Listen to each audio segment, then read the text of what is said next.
Kita kan semua pengen ya produk yang lebih hijau. Tapi gimana jadinya kalau satu material yang sama bisa dianggap pahlawan sekaligus penjahat lingkungan cuma gara-gara beda cara hitung? Nah, hari ini kita akan coba pecahkan misteri di balik angka-angka karbon ini. Yuk, kenalan dulu sama yang namanya lignin. Anggap aja ini semacam lem alami yang ada di setiap pohon dan tanaman di planet kita. Para ilmuwan tuh lagi semangat banget soal lignin. Soalnya dia punya potensi buat gantiin banyak produk dari minyak bumi. Mulai dari lem perekat sampai serat karbon. Kedengarannya kan ini kemenangan besar buat iklim. Tapi, teori kan satu hal ya.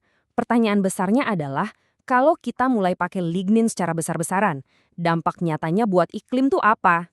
Nah, pas para ilmuwan coba cari jawabannya, mereka malah nemuin sesuatu yang aneh banget. Disinilah ceritanya jadi makin seru. Waktu peneliti menghitung jejak karbon lignin, mereka nggak dapat satu jawaban, tapi malah dapat dua jawaban yang saling bertolak belakang.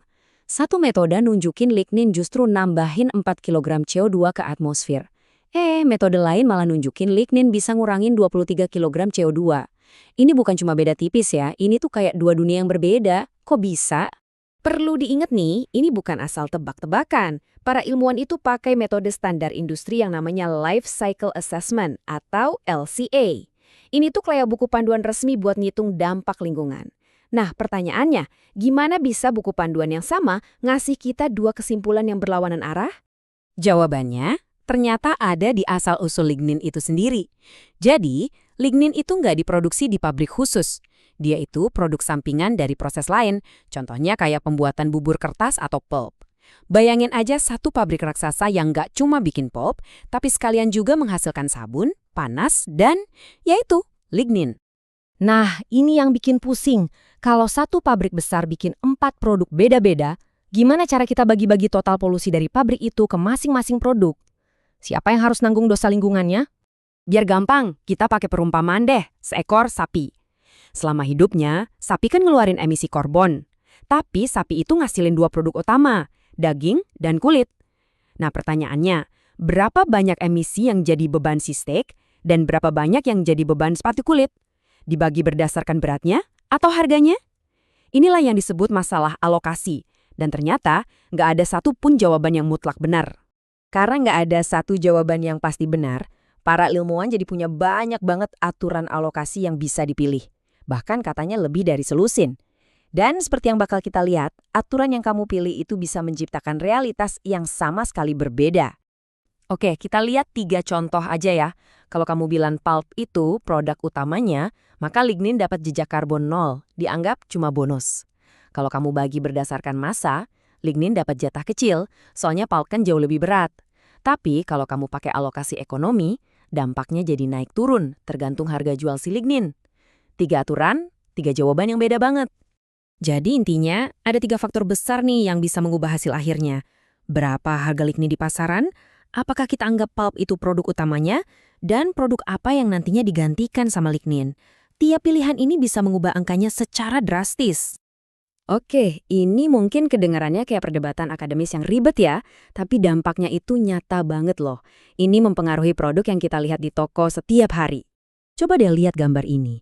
Ini diambil langsung dari hasil penelitiannya. Lihat garis hijau di setiap batang itu. Garis itu menunjukkan rentang kemungkinan jejak karbon si lignin.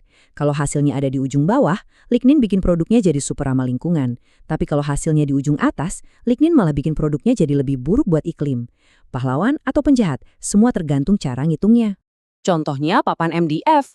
Lem perekat di dalamnya itu menyumbang sekitar 20% dari total jejak karbonnya.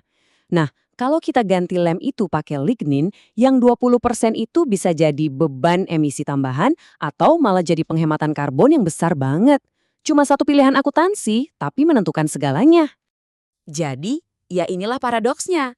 Kita punya material yang sama, dari pabrik yang sama persis, tapi jejak karbonnya bisa beda jauh.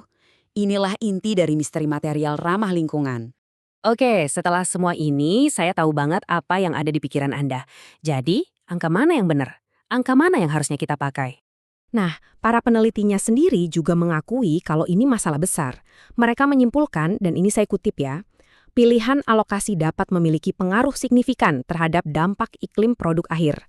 Artinya, pilihan akuntansi yang kelihatannya sepele bisa mengubah seluruh hasil akhirnya. Dan inilah pesan utamanya. Mungkin tujuan kita seharusnya bukan buat nyari satu angka yang benar untuk lignin, karena bisa jadi angka itu emang nggak ada.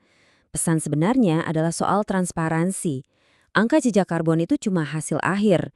Yang paling penting adalah semua asumsi dan pilihan yang diambil buat sampai ke angka itu. Jadi, lain kali Anda lihat sebuah produk yang diklaim hijau, mungkin pertanyaan yang paling penting bukanlah berapa angkanya, tapi gimana cara Anda dapat angka itu. Karena dalam dunia material berkelanjutan ternyata memahami caranya adalah segalanya.